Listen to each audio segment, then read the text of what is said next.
Most sim pilots fly everything. One day it's a Cub, next day it's a 737, then it might be a fighter jet. But here's something that, a little piece of truth that maybe no one's ever told you. If you want to become a dramatically better virtual aviator, you need to stop aircraft hopping. Try it for a week, 7 days, one aircraft, and it will change the way that you fly in Microsoft Flight Simulator. So I'm sure you're sitting there asking yourself, well, why just one aircraft for 7 days, Doghouse? Well, from this seat's perspective, if you commit to a single airframe for a period of time, something powerful might happen to you. You might just stop operating the plane and start understanding it. We'll let that percolate for a minute. You might stop operating the airplane and start understanding it. And that dedicated period of time will give you the opportunity to learn that particular airframe's personality, its quirks, its engine management or energy management, power settings, how does the trim behave, how the aircraft talks to you through both its sound and its motion. And every aircraft does have its own language, if you will. And 7 days might just be enough time to become conversational, at least. And depending on the complexity of the aircraft, you might get fluent. Okay, let's pause and take a recap here. So, to get a little bit more structured about our conversation. So, let me get this out of the way first. So, this will head off maybe a little bit of the hate mail.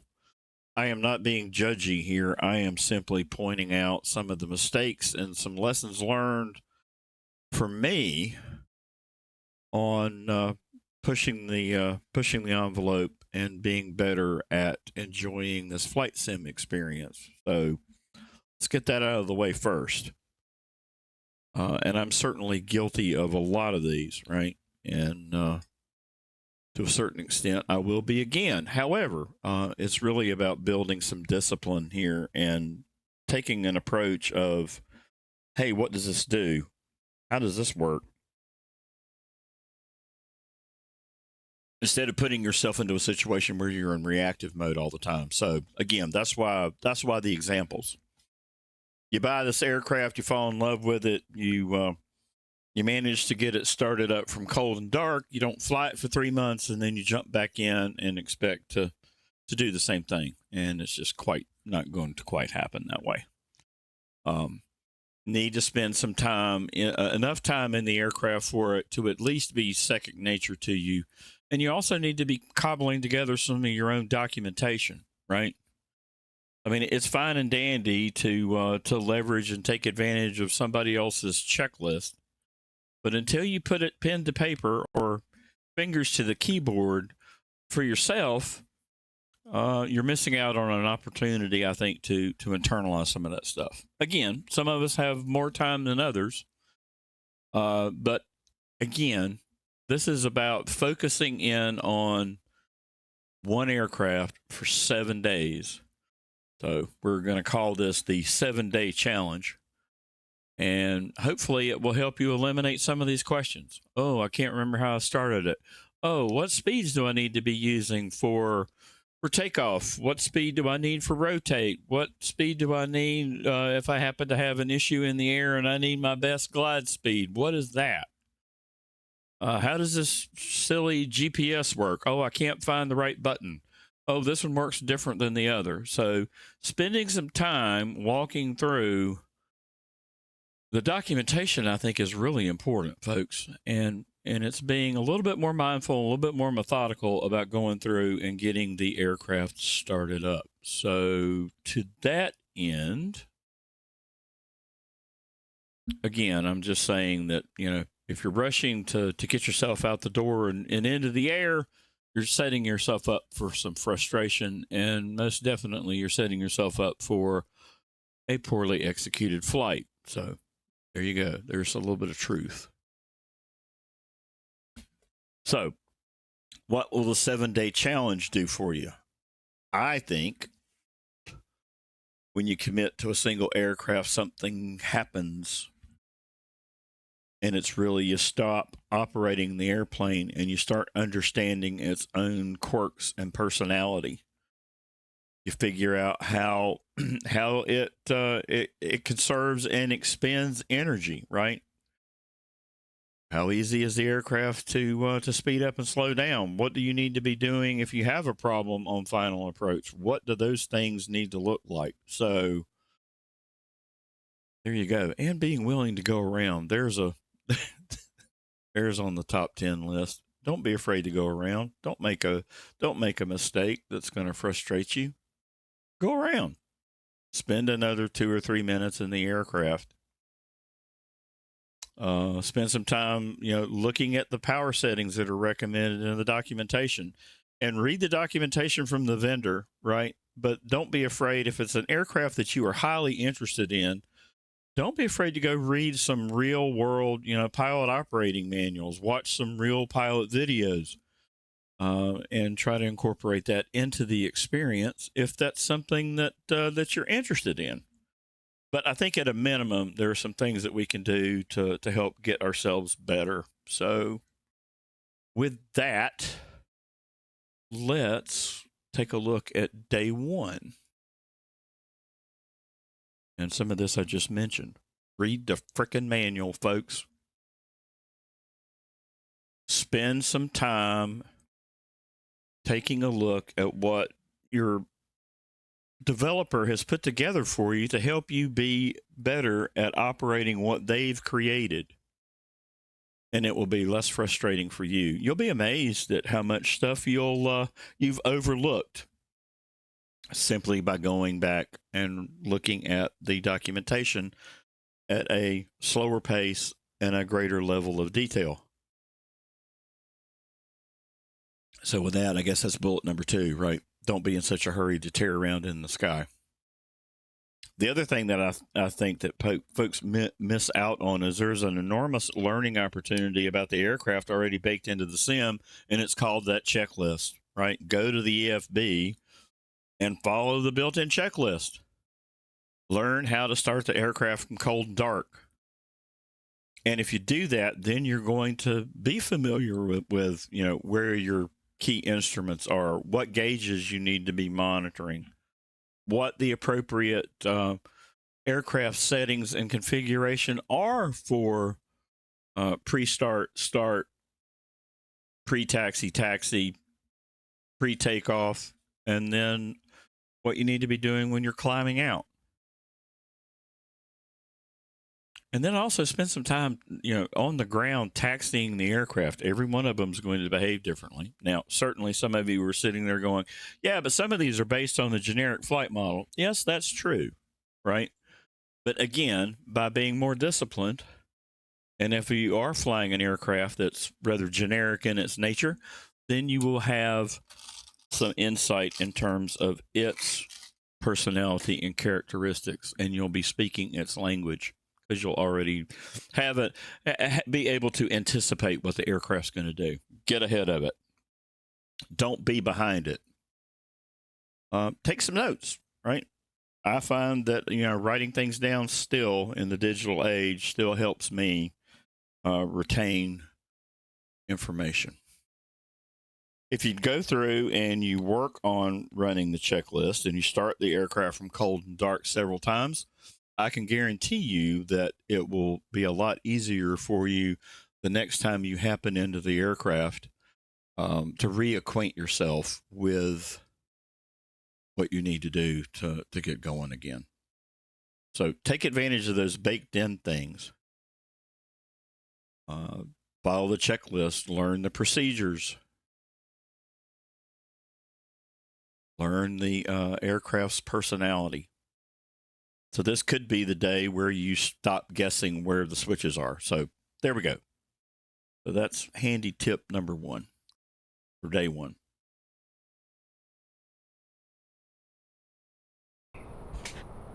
Okay, I don't think there's anything quite like putting your money where your mouth is. So we're going to go through parts of challenge day 1. And I'm sitting on the ground here at First Flight at Kodiak, and one of the aircraft that I am using this method for is the Kodiak 100. So I picked up the 2024 version of this aircraft a bit ago,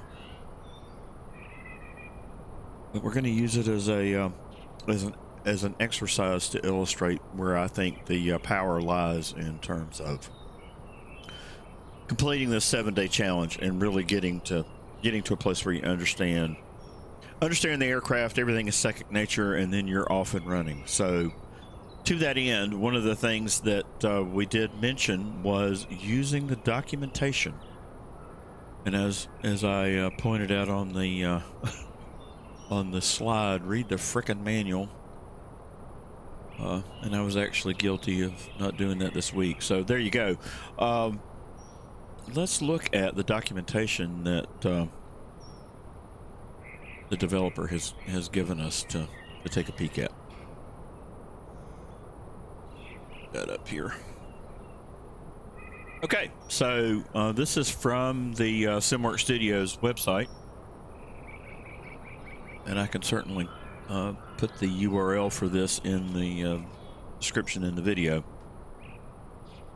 But a lot of times developers will give you some in-depth stuff here, right? So it's definitely worth the read. And again, as I pointed out earlier, reading the manual, you're going to discover some things that you might not immediately notice, or you might never notice. So I do think it's worth your time to spend a little bit of energy and a little bit of heartbeats learning about what variants are offered and any warnings or anything that the developer might specifically call out about the aircraft. So here's a warning here on this particular piece of documentation about the center of gravity on the Kodiak. And they've included a aircraft data sheet. Again, I'm not going to go through all of the documentation here. There's a ton of it. But I do think it gives you a sense of what's available to you should you choose to consume it. So there you go.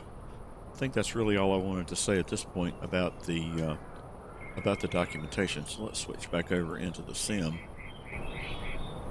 All right, I'm on the ground, as I mentioned, at Kodiak, and I always go in and just kind of check out what the aircraft is offering us. And sometimes the plane's a little bit fiddly in terms of displaying. I'm not sure what's going on with the captioning today. I've noticed a few bizarre things in terms of last sim update, so I'm not sure if that's it or what. Get rid of the chocks.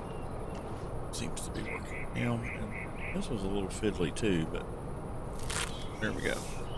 Because I said that, it chose not to be fiddly. At any rate, spend some time checking out your plane that you just bought. Spent your hard-earned money on it. And this one's very, very well crafted. It looks terrific. It is rapidly becoming one of my favorites in the sim. And again, this is the updated 2024 version. All right, so at your leisure, to walk around out of the way. And if you don't want to do that, there are options in Flightsim 2024 to turn that off. So you choose your immersion level. I'm just pointing out the getting to know the aircraft part of the story. So there we go. Again, don't be in such a hurry to tear around in the sky. All right, let's jump in the cockpit. Press Shift C here.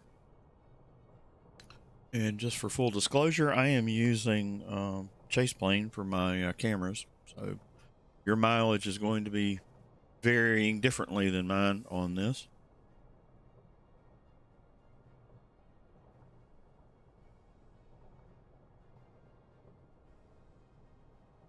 So lots of things to explore in the cockpit. So, you know, lots of things to think about in terms of what do you want to locate in the aircraft.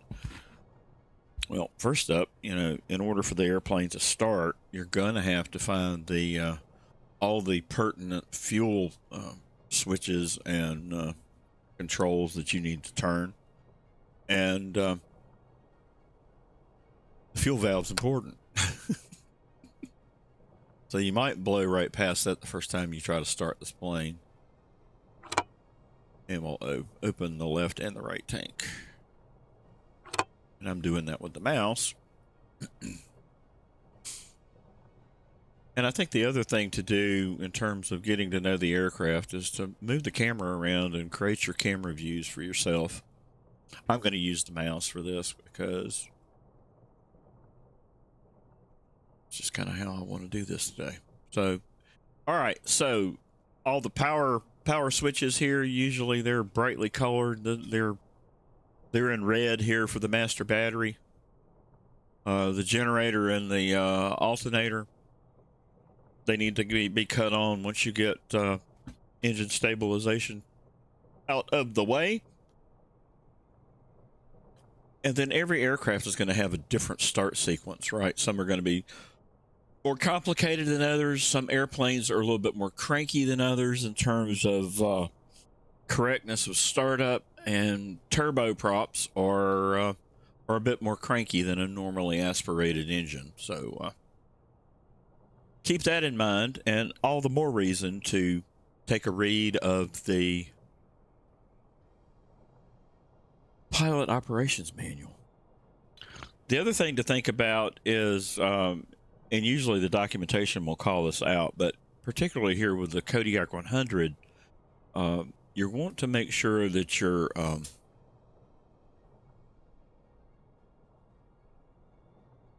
can't talk today.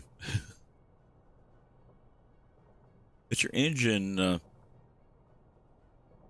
idle is not set on high, because you're going to be speeding around on the ground like crazy. So low idle for taxi is definitely a must. And then just follow the built-in checklist. I mean, that's the other thing that we did put on the challenge. Follow the NSIM checklist. One of the things that I think I'm going to do for this particular video or video series is I'm going to make available the one-sheeter that I have put together for the Kodiak 100. It'll be available on my Buy Me a Coffee store, and I will let you set price for that. If you want it to be free, that's you. If you would like to contribute to the channel and to the effort that was put in that one sheet, then you're certainly welcome to do that. That would be appreciated, but certainly not required. Okay, so to that end, we can go ahead and open up the NSIM checklist. So I'm going to press the tab key here. So let's throw that tablet so that it doesn't give us that animation flicker. All right, so here we go. Let's go to aircraft and to checklist. So this is going to give you basics for, you know, doing your startup, right? And again, I mentioned that I have put together a one-sheeter to help you rapidly get the start. It's a functional checklist. It's not complete, right? But it will give you a good.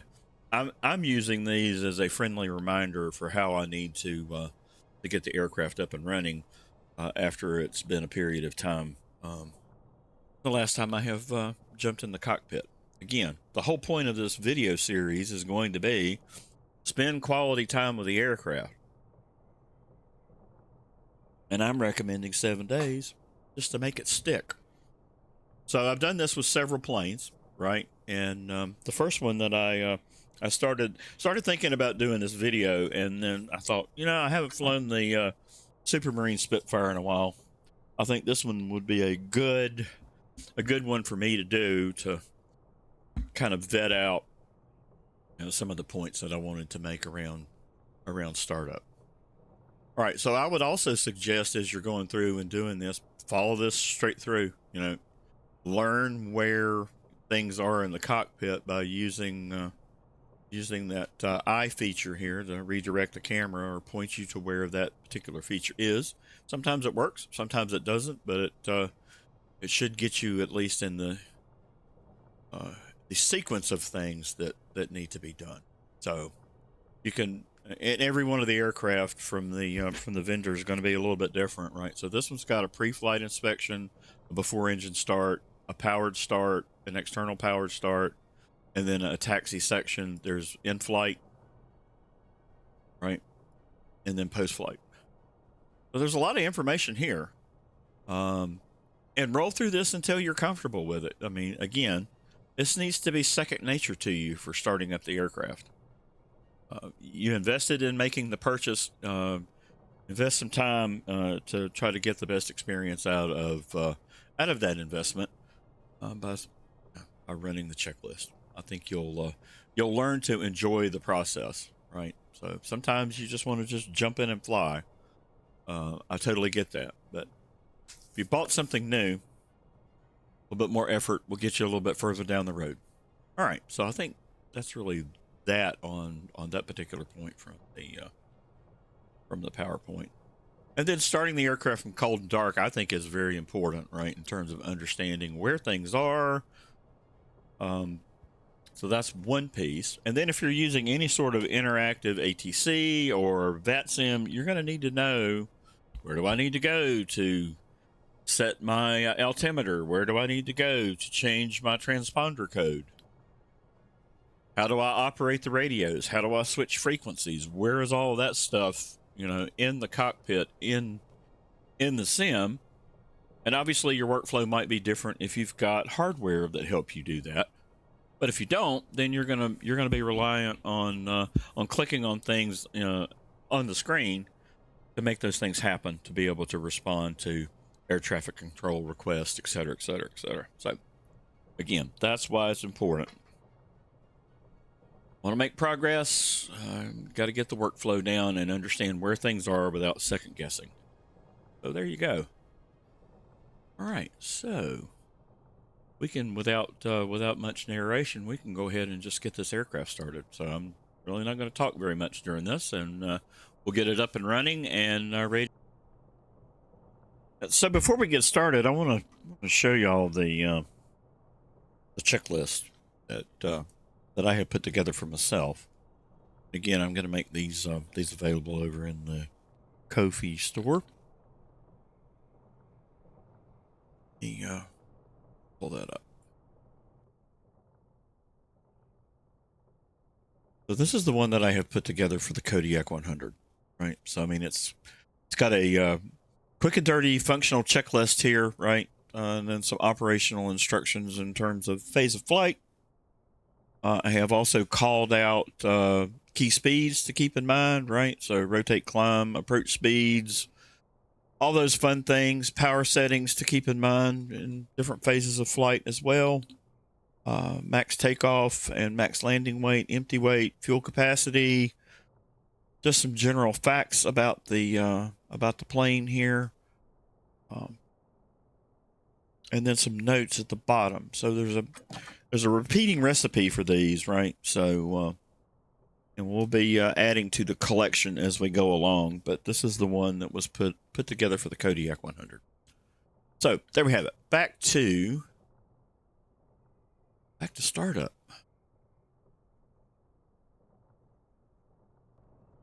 There we go. All right.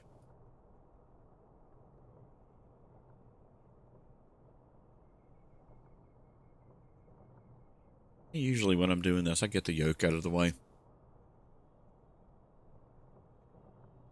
Got VR Maybe not, but I don't. I'm a flat screener. Okay, so I'm going to center myself here, collect my thoughts, and we'll go ahead and get going. All right, Mr.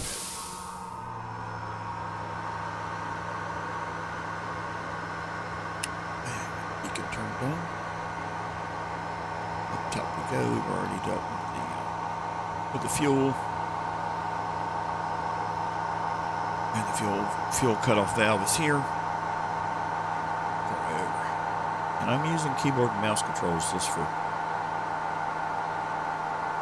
visibility of what I'm doing here in the cockpit. Okay, so the engine condition lever is correct. Back to the side of the cockpit here. It's good. Verify that our throttle is set to idle. Max prop, that's should be 100%. All right, that's looking good. The beacon on. I'm going to go ahead and cut navigation and landing and taxi lights on. If it was nighttime, we'd be dealing with the cabin lights. Pitot heat's located here.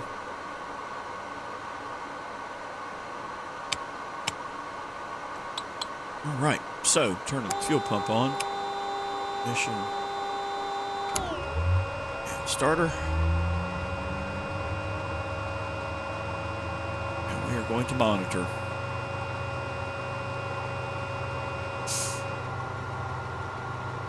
Let that spin up and stabilize.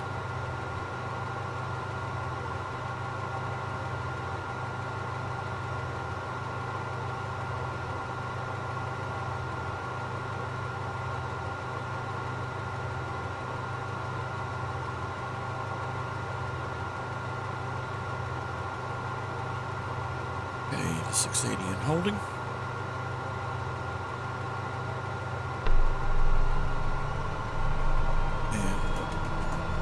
Go to low idle, and we will continue to monitor. Should see our temperatures coming up. Hopefully they'll be in the green. That part is looking good. Okay, with that well underway, let's go ahead and cut on our avionics.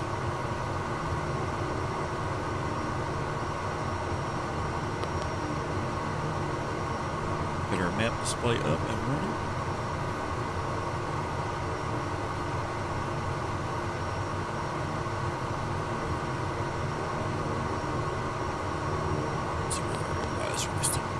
Starter is still on. Yep. So we got that off now that we have gotten into a stabilized situation with the engine. Okay, I think we're ready to taxi. Let's just verify with the checklist that that is the case. Switch back over to that. Take a quick scan here.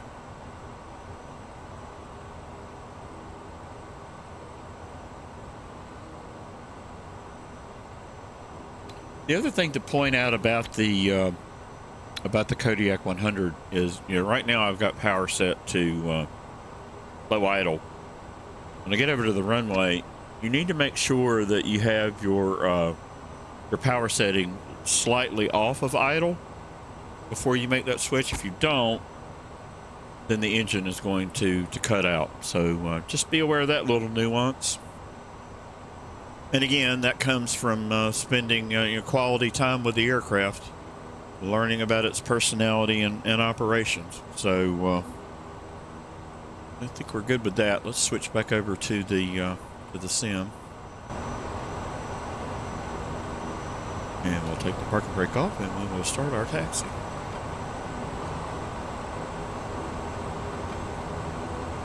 And as I mentioned earlier, every aircraft does have its own personality on the ground too, just like it does in the air. And high idle is not a place to be taxiing in the Kodiak 100. So just keep that in mind. we get over to the end of the runway, then I'll make sure I don't have throttle set on idle because I don't want to kill the engine. Way over here. I've already got flaps set to 19, so we are good. Make our way out here onto the active and turn.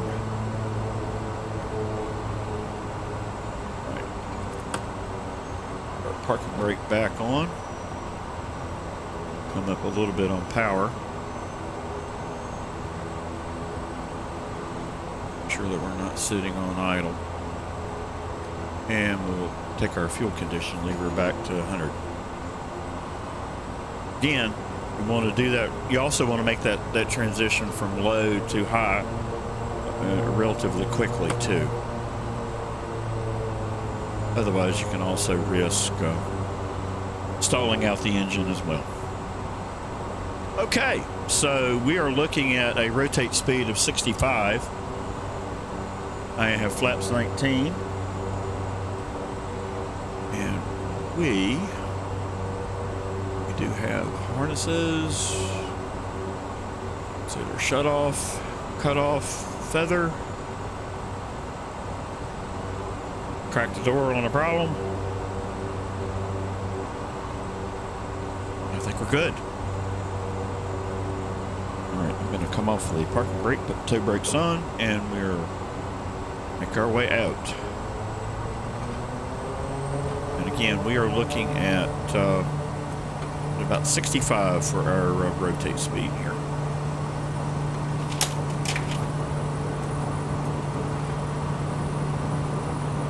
As I have things falling off my desk. There went the Xbox controller.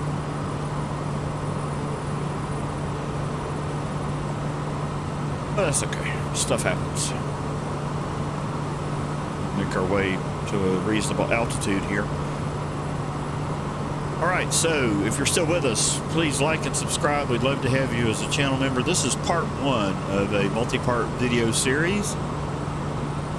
And we have just completed day 1 of the challenge. So we've looked at the manual, we've done our walk around, we've walked through the checklist, we've started the aircraft from cold to dark, we've looked at taxiing the aircraft, we know where things are in the cockpit. So we're good on flows, we've taken out the guesswork. So day 1 of the challenge is this is the day you stop guessing where the switches are. So with that, I'm going to leave it here, and we will resume the series with day challenge number 2. I do hope everybody is keeping well. Please like and subscribe. Until next time, folks, as always, cheers, y'all.